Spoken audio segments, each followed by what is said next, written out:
First of all, a lot of people probably don't know you in Rhode Island, though you're a Rhode Island native. Try in a nutshell to sum up where you've been and what you've done that you think makes you qualified for this office. Well, as a lot of folks can see on my website, I'm a 13th generation Rhode Islander. Grew up in Rhode Island, grew up in North Kingstown, used to spend my summers in Jamestown. Why I'm qualified is quite frankly the leadership that I've learned over 30 years in the United States Marine Corps.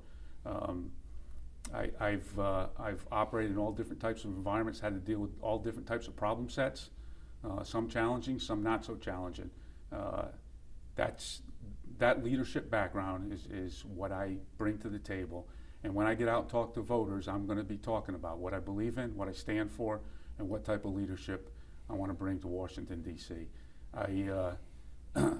I grew up with the belief imbued on me by my parents about service before self. I think it's nothing more honorable than that.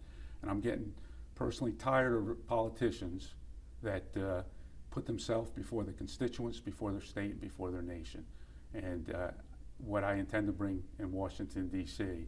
is someone that's focused on the constituents, not necessarily their party. And if you could, I know it's hard to sum up 30 years in the Marines in a short little bit, but you basically, as you said, went from the front lines to the top offices. Right. Tell me a little bit about that experience. It was a growth experience. You learn as you go. Early on, it was much more tactical, hands-on, a lot more hands-on. As I got older and older, and you go up the ranks, it got a lot more focused on strategic issues. And as an example, when I was in Afghanistan, I served in General Petraeus' staff as his plans officer and was responsible for writing our nation's strategy, and quite frankly, NATO's strategy for how we were going to execute operations there. And those operations had a lot more to do than just war fighting. Most of what we were doing over there was focusing on building good governance. It was focused on the rule of law. It was trying to stabilize an economy and get an economy growing.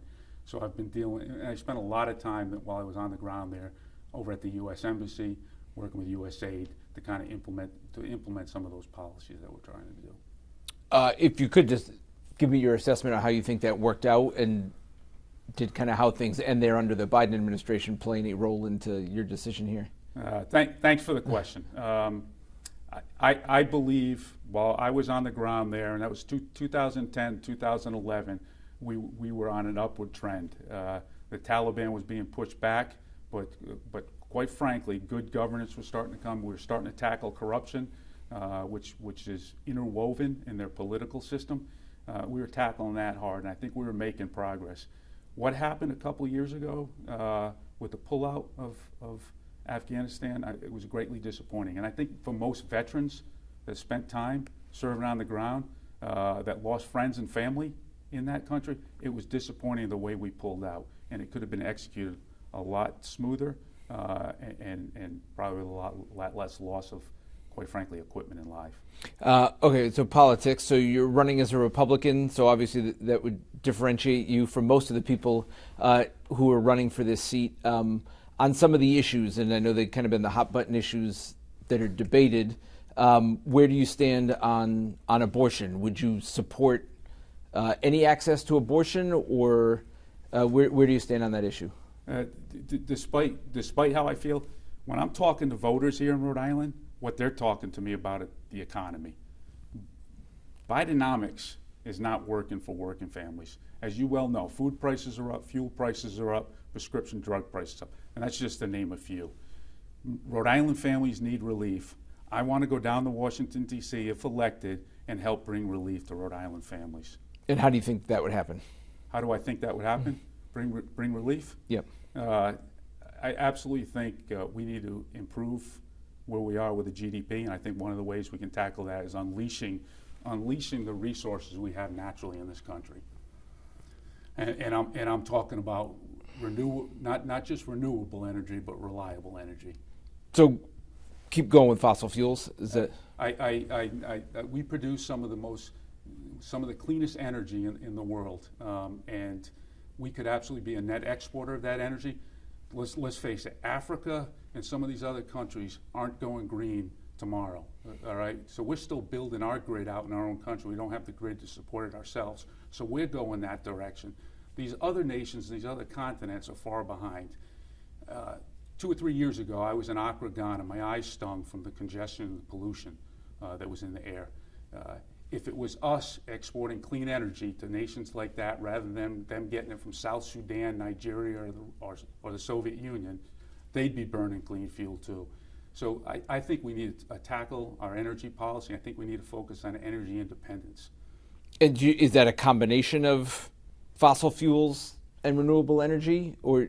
I think we need a pragmatic solution. I think we need to talk about reliable energy, clean fossil fuels, and we need to be talking about renewables.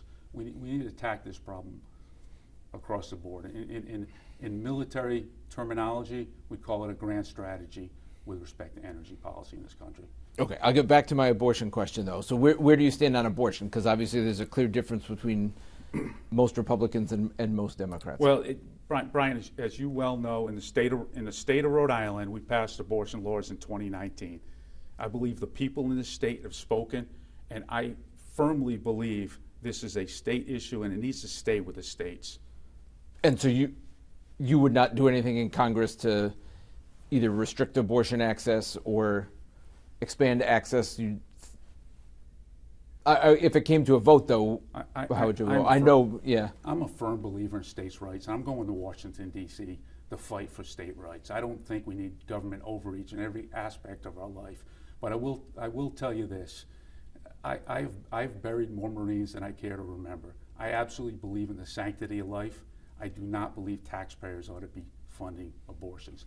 That's what I believe in. But I'm running to go impact things I actually feel I can impact.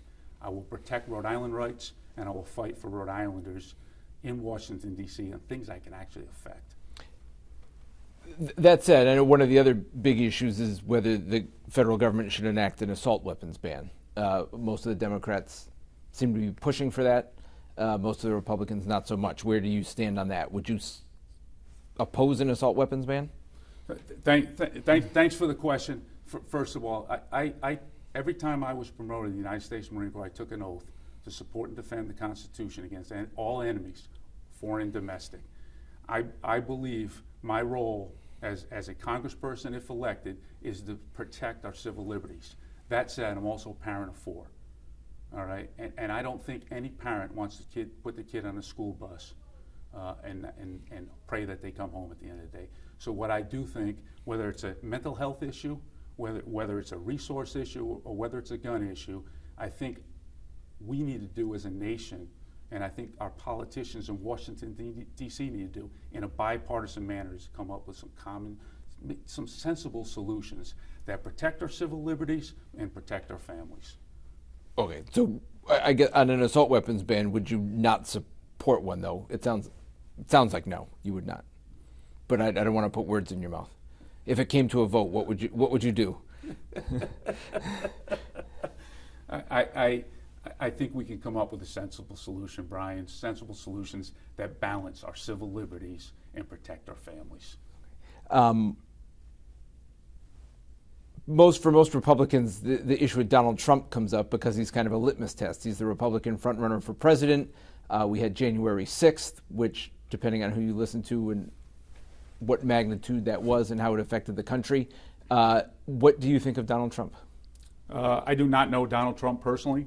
What transpired yesterday with the indictment, if that's where you're going with this, I believe there's nobody that's above the law in the United States. All right, but I fought for this country and supported, and quite frankly, support and defend our Constitution to protect our civil liberties.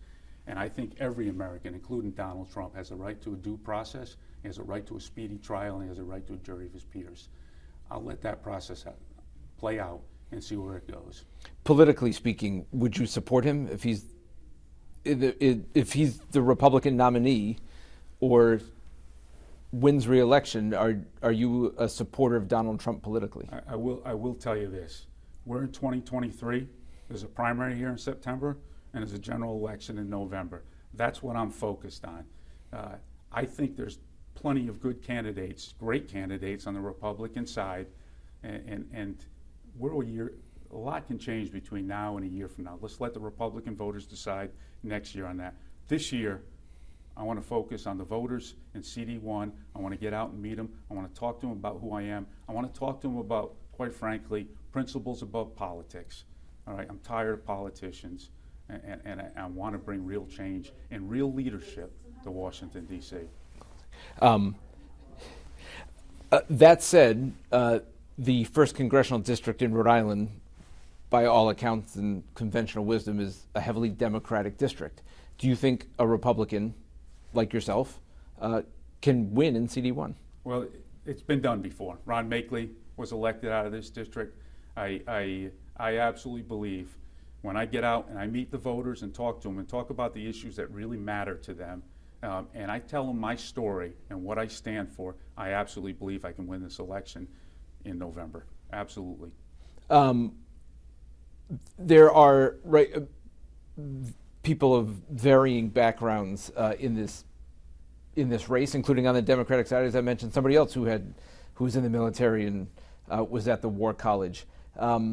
You kind of talked about it at the beginning, but how do you think you stand out from the field and some people who are more well known in Rhode Island to kind of make that case and kind of set yourself apart? I will tell you, and I'll take it back to my military service. We need leaders in Washington, D.C. that actually lead. We need leaders in Washington, D.C. that understand that the decisions they make and the votes they take have consequences on American families. Absolutely. I live that every day in Somalia, Afghanistan, and Iraq. So we need leaders that absolutely understand the decision-making process and how to make common sense solutions over our blood and treasure. Would you continue U.S. support of Ukraine, whether it's financially or with weapons and equipment? I, like most Americans, am not a fan of the current Putin. I mean, I'm not a fan of Putin. I think it's a tragedy what's taking place right there. I firmly believe that we as a nation need to preserve NATO and protect our European allies. Militarily, I'm not sure how this war, if you will, ends. To me, it looks like we're going to have a stalemate, and maybe the United States ought to posture itself in a place where it can help broker some type of peace. So you think, does that mean potentially pulling back from aid and offering a solution? Or some people say that Ukraine shouldn't give any ground because they were invaded. No, I actually have a few friends over there right now that are working with the Ukrainian forces.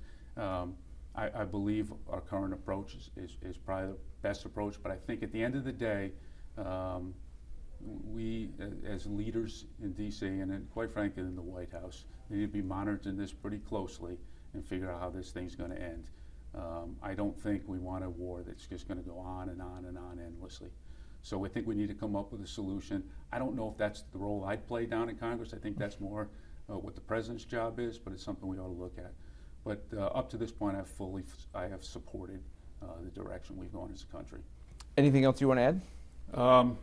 Yeah, I will add this to you. I believe this election, this year, and for the foreseeable future, isn't about me and it's not about you.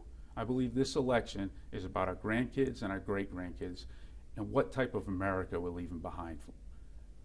And I want to go down to Washington, D.C. I want to bring leadership. I want to bring common sense solutions. And quite frankly, what I want to do is serve Rhode Island, not my party or myself, like I've seen previous politicians do.